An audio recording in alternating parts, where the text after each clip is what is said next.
आकाशवाणी रांची से प्रस्तुत है प्रादेशिक समाचार।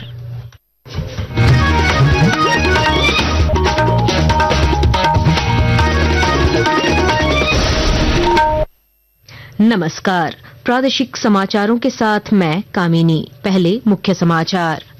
केंद्रीय कृषि मंत्री ने कृषि को बताया देश की अर्थव्यवस्था की सबसे बड़ी ताकत। कहा, युद्ध के समय सीमा पर जवान और खेत में किसान डटे हुए थे। भारत का सकल वस्तु और सेवा कर जीएसटी संग्रह मई में लगातार दूसरे महीने 2 लाख करोड़ रुपए से अधिक। नेता प्रतिपक्ष बाबूलाल मरांडी ने राज्य सरकार पर लगाया आरोप। कहा, उन्हें और उनके करीबियों को झूठे मुकदमे और जानलेवा हमले का है खतरा। हजारीबाग में टीएसपीसी उग्रवादियों ने वाहन में लगाई आग। घटनास्थल से मिला सब जोनल कमांडर का पर्चा। आरोपियों की गिरफ्तारी के लिए अभियान हुआ तेज। और आईपीएल क्रिकेट के दूसरे क्वालीफायर मुकाबले में पंजाब किंग्स ने मुंबई इंडियंस को 5 विकेट से हराकर फाइनल में किया प्रवेश। और अब समाचार विस्तार से। केंद्रीय कृषि मंत्री शिवराज सिंह चौहान ने कहा है कि कृषि देश की अर्थव्यवस्था की सबसे बड़ी ताकत है। कल नई दिल्ली में पंडित दीनदयाल उपाध्याय के एकात्म मानववाद व्याख्यान के 60 वर्ष पूरे होने पर राष्ट्रीय स्मृति संगोष्ठी में श्री चौहान ने ग्रामीण क्षेत्र में गरीबी कम होने और देश में लोगों के जीवन स्तर में सकारात्मक परिवर्तन का जिक्र किया। युद्ध का जब वातावरण था सीमा पे, मैंने अपने खाद्य भंडारों की समीक्षा की तो खेत में किसान और सीमा पे जवान डटा हुआ था और हमने देशवासियों से कहा था चिंता मत करो, भंडार भरपूर है। और आज भी भारतीय अर्थव्यवस्था की सबसे बड़ी ताकत अगर कोई है तो खेती है। श्री चौहान ने कहा कि हाल में धान की 2 नई किस्में विकसित की गई हैं, जिनसे उपज में 30% की वृद्धि होगी। ऑपरेशन सिंदूर के तहत भारत के निरंतर प्रयासों और आतंकवाद के खिलाफ भारत की सैद्धांतिक दृढ़ रवैये के अनुरूप सर्वदलीय प्रतिनिधिमंडल आतंकवाद और इसके सभी रूपों को कतई बर्दाश्त न करने के भारत के सशक्त संदेश का प्रसार कर रहे हैं। शिवसेना सांसद श्रीकांत शिंदे के नेतृत्व में सर्वदलीय प्रतिनिधिमंडल ने लाइबेरिया में भारतीय समुदाय के सदस्यों से बातचीत की। श्री शिंदे ने कहा कि 4 से 5 दशकों तक आतंकवाद के विरुद्ध लड़ाई के बावजूद भारत अभी भी प्रौद्योगिकी में एक बड़ी शक्ति है।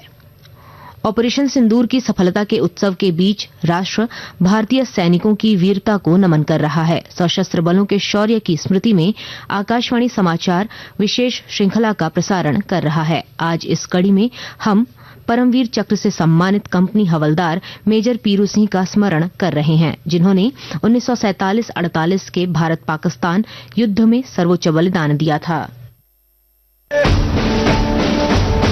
1918 में राजस्थान में जन्मे कंपनी हवलदार मेजर पीरू सिंह 1936 में 6 राजपुताना राइफल्स में भर्ती हुए। जुलाई 1948 में जम्मू कश्मीर के टिथवाल सेक्टर में एक सैन्य अभियान के दौरान उनकी कंपनी को दुश्मन द्वारा मजबूत तरीके से सुरक्षित एक पहाड़ी चोटी पर नियंत्रण करने का जिम्मा सौंपा गया। कंपनी हवलदार मेजर पीरू सिंह संकरे रास्ते से आगे बढ़ रहे थे, तभी उनकी टुकड़ी को दुश्मन की भारी गोलाबारी का सामना करना पड़ा, जिससे उनकी टुकड़ी को बड़ा नुकसान पहुंचा। जब उनके अधिकांश साथी या तो शहीद हो चुके थे या घायल हो गए थे, तब कंपनी हवलदार मेजर पीरू सिंह अकेले ही दुश्मनों के खिलाफ डटे रहे। ग्रेनेड के छर्रे लगने से घायल होने के बावजूद उन्होंने अपनी स्टेन गन से दुश्मन की मीडियम मशीन गन टीम को तबाह कर उस मोर्चे पर कब्जा किया। खून से लथपथ हो जाने के बावजूद भी उन्होंने दुश्मन पर लगातार हमला जारी रखा। जब उनकी गोलियां खत्म हो गई तो उन्होंने ग्रेनेड फेंके और एक खाई से दूसरी खाई में जाकर दुश्मन सैनिकों को संगीन से मार गिराया। लगातार दुश्मन को मुंह तोड़ जवाब दे रहे कंपनी हवलदार मेजर पीरू सिंह जब दुश्मन की एक अन्य चौकी पर हमला कर रहे थे, तभी उनके सिर में गोली लग गई, लेकिन अंतिम क्षणों में भी उन्होंने एक ग्रेनेड दुश्मन की खाई में फेंक दिया। कंपनी हवलदार मेजर पीरू सिंह का यह अद्वितीय साहस और अटूट संकल्प वीरता की एक मिसाल बना और उन्हें मरणोपरांत परमवीर चक्र से सम्मानित किया गया। सकलैन अख्तर, आकाशवाणी समाचार, दिल्ली। भारत का सकल वस्तु और सेवा कर जीएसटी संग्रह लगातार दूसरे महीने 2 लाख करोड़ रुपए के आंकड़े को पार कर गया। केंद्रीय वित्त मंत्रालय के आंकड़ों के अनुसार मई में कुल जीएसटी संग्रह 2 करोड़ 1 लाख रुपए रहा, जो पिछले वर्ष मई में एकत्र 1 करोड़ 72 लाख रुपए की तुलना में 16.4% अधिक है।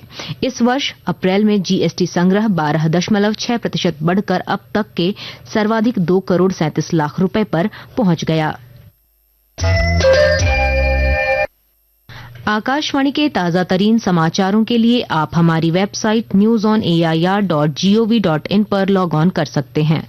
ताजा समाचार X handle @AIR news alerts और Facebook page All India Radio news पर भी उपलब्ध है। आप प्रादेशिक समाचार एकांश के एक्स हैंडल @AIR न्यूज _ और Facebook page Akashvani news Ranchi, Instagram page तथा YouTube channel AIR news Ranchi पर भी हमारे बुलेटिन सुन सकते हैं। प्रादेशिक समाचार आप आकाशवाणी रांची से सुन रहे हैं।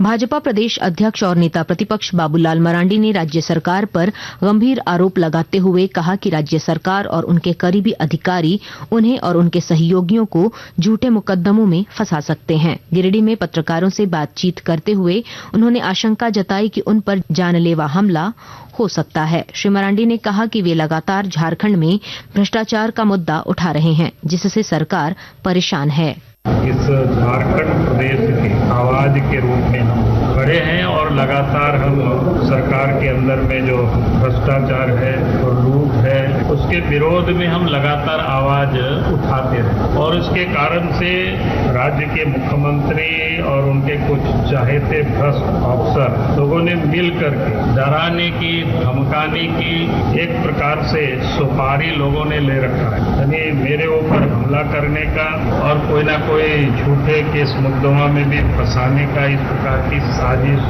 रची जा रही है। हजारीबाग के पगार ओपी थाना क्षेत्र के केरेडारी में टीएसपीसी उग्रवादियों ने कल रात 2 वाहनों को आग के हवाले कर दिया। वारदात से पहले उग्रवादियों ने वाहनों पर ताबड़तोड़ फायरिंग की, जिससे दोनों वाहन जलकर राख हो गए। सूचना मिलने पर पुलिस मौके पर पहुंची और जांच शुरू की। घटनास्थल से टीएसपीसी के सब जोनल कमांडर के नाम से पर्चा मिला है और आरोपियों की गिरफ्तारी के लिए अभियान चलाया जा रहा है। बिरसा हरित योजना के तहत इस मॉनसून पूर्वी सिंहभूम जिले के 11 प्रखंडों में 2500 एकड़ भूमि पर लगभग 3 लाख पौधे लगाए जाएंगे। और जानकारी दे रहे हैं हमारे संवाददाता। इस मॉनसून बिरसा हरित योजना के तहत पूर्वी सिंहभूम जिले के 11 प्रखंडों में 2500 एकड़ भूमि पर 2.8 लाख पौधे लगाए जाएंगे। इनमें करीब 2.20 लाख आम के पौधे होंगे। जिला प्रशासन ने टेंडर के आधार पर आम के पौधों की खरीदारी की है। जिले में 736 किसानों की भूमि पर पौधारोपण किया जाएगा, जिसमें वैसी भूमि पर भी पौधे लगाए जाएंगे जो बंजर है और वहां किसी तरह की फसल नहीं होती। इस संदर्भ में जानकारी देते हुए एनईपी के निदेशक संतोष कुमार ने बताया कि किसानों को आर्थिक रूप से सक्षम बनाने के लिए फलदार पौधों का रोपण किया जा रहा है। कुमार कुणाल, आकाशवाणी समाचार, जमशेदपुर। वैश्विक टैरिफ तनाव और एशियाई बाजारों से मिले नकारात्मक संकेतों के बीच आज घरेलू शेयर बाजार में सेंसेक्स तथा निफ्टी दिन के कारोबार में लगभग 0.5% की गिरावट के साथ कारोबार कर रहे थे। अंतिम समाचार मिलने तक बॉम्बे स्टॉक एक्सचेंज का सेंसेक्स 398 अंक गिरकर 81,053 पर था। नेशनल स्टॉक एक्सचेंज का निफ्टी 118 अंक नीचे आकर 24,633 पर पहुंच गया था। सर्राफा बाजार में आज रांची में 22 कैरेट सोने का भाव 88,600 रुपए प्रति 10 ग्राम है, जबकि चांदी की कीमत 1,04,000 रुपए प्रति किलो है। आईपीएल क्रिकेट में पंजाब किंग्स फाइनल में पहुंच गई है। पंजाब किंग्स ने कल रात क्वालिफायर 2 मुकाबले में मुंबई इंडियंस को 5 विकेट से हराया। फाइनल मुकाबले में कल पंजाब किंग्स का सामना रॉयल चैलेंजर्स बेंगलुरु से होगा। अहमदाबाद में यह मैच शाम 7:30 बजे शुरू होगा। अंत में मुख्य समाचार एक बार फिर। केंद्रीय कृषि मंत्री ने कृषि को बताया देश की अर्थव्यवस्था की सबसे बड़ी ताकत। कहा युद्ध के समय सीमा पर जवान और खेत में किसान डटे हुए थे। भारत का सकल वस्तु और सेवा कर जीएसटी संग्रह मई में लगातार दूसरे महीने 2 लाख करोड़ रुपए से अधिक। नेता प्रतिपक्ष बाबूलाल मरांडी ने राज्य सरकार पर लगाया आरोप। कहा उन्हें और उनके करीबियों को झूठे मुकदमे और जानलेवा हमले का है खतरा। हजारीबाग में टीएसपीसी उग्रवादियों ने वाहन में लगाई आग। घटनास्थल से मिला सब जोनल कमांडर का पर्चा। आरोपियों की गिरफ्तारी के लिए अभियान हुआ तेज। और आईपीएल क्रिकेट के दूसरे क्वालिफायर मुकाबले में पंजाब किंग्स ने मुंबई इंडियंस को 5 विकेट से हराकर फाइनल में किया प्रवेश। इसके साथ ही आकाशवाणी रांची से प्रादेशिक समाचार का ये बुलेटिन समाप्त हुआ। अगला प्रादेशिक समाचार बुलेटिन दोपहर 2:55 पर प्रसारित किया जाएगा। नमस्कार।